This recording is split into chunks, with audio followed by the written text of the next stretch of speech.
Weiter geht's mit dem Bau und der Bemalung meiner Battle Arena. Solltet ihr den ersten Teil dieser Geländebauserie noch nicht geschaut haben, holt dies am besten direkt nach. Ansonsten moin moin und herzlich willkommen zum TWS.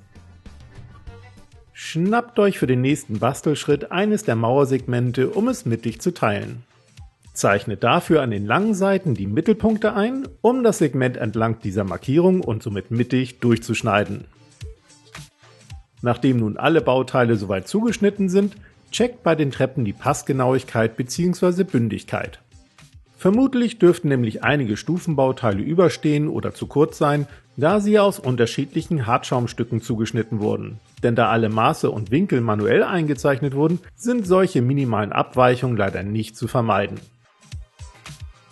Damit es nun bündig wird, stellt eine Schnittbreite von 2 bis 3 mm ein.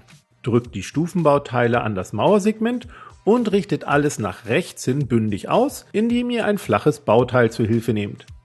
So könnt ihr die linke Seite abschneiden, damit auch dort alles bündig wird. Die abgeschnittenen 2 bis 3 mm fallen übrigens später überhaupt nicht auf. Jetzt geht's ans Gestalten der Treppen- und Mauersegmente. Dafür könnt ihr die Fugen zum Beispiel mit einem Bleistift und von Hand einzeichnen. Aber ehrlich gesagt mag ich Fugen von richtigen bzw. einzelnen Ziegeln lieber, daher zerschneide ich nun alle Segmente in separate XXL-Ziegel. Und zwar entsprechend meiner Anleitung aus dem gleichnamigen TWS-Tutorial, das ich euch natürlich oben verlinkt habe. Da die Arena-Segmente aber etwas klobiger und unförmiger sind, hier noch ein paar ergänzende Tipps. Zeichnet zunächst die Fugen mit einem weichen Bleistift vor. Ich nehme hier nur deshalb einen Folienstift, damit die Markierungen deutlich im Video zu sehen sind. Startet zunächst mit zum Beispiel nur ein paar waagerechten und durchgehenden Fugen, um erstmal ein Gefühl fürs Zuschneiden der XXL-Ziegel zu bekommen.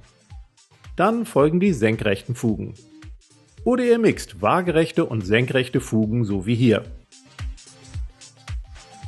Anschließend folgt das Abschneiden entlang der eingezeichneten Fugen. Startet wie eben beim Einzeichnen entlang der durchgehenden Fugen. Danach folgt, Bauteil für Bauteil, das Abschneiden entlang der senkrechten Fugen, bis ihr quasi ein 3D-Puzzle aus vielen XXL-Ziegeln vor euch habt. Entsprechend ist es wichtig, die Ziegel immer wieder genau so an und übereinander zu legen, wie sie später zusammengeklebt werden sollen. Wer sich mit dem räumlichen Einzeichnen der Fugen etwas schwer tut, kann gerne auch langsamer und Schritt für Schritt vorgehen. Also zum Beispiel erstmal nur die waagerechten Fugen einzeichnen, dann abschneiden, dann die senkrechten Fugen ergänzen und danach diese abschneiden. Markiert nun mit einem Bleistift die sichtbaren Außenseiten eurer Ziegel. Ich nehme nur wieder einen Folienstift, damit ihr die Markierungen deutlich seht. An den Kanten aller markierten Seiten wird dann im etwa 45 Grad Winkel ein Stückchen abgeschnitten, um die Ziegel verwittert und die Fugen später etwas ausgewaschen erscheinen zu lassen. Nehmt dafür unbedingt eine frische und scharfe Klinge, damit der Hartschaum nicht einreißt. Strukturiert die markierten Seiten und abgeschnittenen Kanten danach mit einem Stein oder einer Kugel aus Aluminiumfolie. Ist alles erledigt, klebt eure 3D-Ziegelpuzzles wieder Segment für Segment zusammen und nehmt zum Ausrichten eure abgerundeten Schnittreste zu Hilfe. Arbeitet euch hierbei unbedingt Segment für Segment voran, sonst verliert ihr vor lauter Ziegeln vermutlich den Überblick.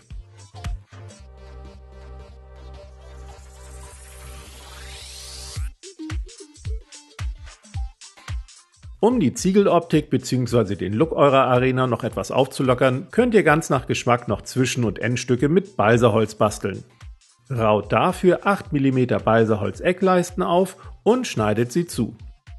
Ihr braucht 10 Stücke von 8 cm Länge bzw. entsprechend der Tiefe eurer Segmente und 20 Stücke von etwa 4 cm Länge bzw. rund 1 cm niedriger als die Höhe eurer Segmente, damit die Querleisten später etwas versenkt wirken. Zum Auffüllen braucht ihr dann noch 10 Hartschaumstücke von 8 mm Dicke, 4 cm Höhe und 6,4 cm Breite. Unterteilt und strukturiert den Hartschaum wie gehabt, wobei ihr immer nur eine Seite bzw. die später sichtbare Ecke dieser Seite gestalten müsst. Also ganz einfach und so wie hier zu sehen. Danach kann es auch schon an die Bemalung gehen, wobei ich meine Folienstiftmarkierung erstmal mit einem hellgrau übermalen muss. Auch deshalb solltet ihr lieber einen weichen Bleistift nehmen. Als Grundfarbe für die Ziegel nehme ich ein Ocker, in das ich nass ein wenig Erdbraun und helle Sandfarbe hineintupfe und verblende. Sobald alles getrocknet ist, folgt ein brauner Wash. Dieser soll aber möglichst nur die Fugen abdunkeln, daher tupft die Flüssigkeit sachte von den erhöhten Ziegelstellen wieder ab. Während der Wash trocknet, könnt ihr die Holzstücke mit einem verdünnten Holzbraun, einem Schiefergrau und Schwarz bemalen. Auch hier werden die wässrigen Farben wieder nass aufgetragen, um organische Farbverläufe zu erzeugen. Sind die Mauer- und Treppensegmente getrocknet, folgt ein Trockenbürsten mit einem Mix aus Ocker- und Sandfarbe, bevor letzte Highlights nur mit der hellen Sandfarbe gesetzt werden. Anschließend könnt ihr die Holzteile aufkleben, um nach dem Trocknen die sichtbaren Holzseiten zunächst mit einem Mix aus Schiefergrau und Hellgrau und danach nur mit Hellgrau trocken zu bürsten. Abschließend werden alle Zwischenstücke, Treppen- und Mauersegmente mit Holzleim zusammengeklebt. Nutzt beim bündigen Ausrichten gerne wieder ein abgerundetes Reststück vom Zuschneiden aus dem ersten Video. Danach wäre die Arena dann auch schon spielbereit. Vielen Dank nochmal an meine Patreon-Unterstützerin Imke für die Idee und natürlich an all meine anderen Unterstützer für ihren regelmäßigen und teils schon jahrelangen Support. Ganz lieben Dank. Ich wünsche euch allen nun viel Spaß beim Nachbauen und wir sehen uns wie üblich nächsten Freitag. Bis dann!